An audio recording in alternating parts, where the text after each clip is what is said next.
സുബ്ഹി നിസ്കാരം കഴിഞ്ഞ് ശുക്രതും റബ്ബിൽ ചൊരിഞ്ഞ് പ്രിയതമക്കരികോരിരുന്ന് ചൊന്നുവയ്യെന്ന്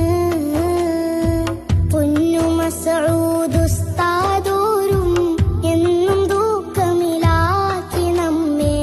ചെന്നു റബ്ബവൻ തന്റെ റഹ്മ തേരി മറഞ്ഞു കഥയറിഞ്ഞും നായ് നടുങ്ങി കരളലിഞ്ഞവർ തേങ്ങി വിങ്ങി കൽബ് പൊട്ടിയവർ കരഞ്ഞ്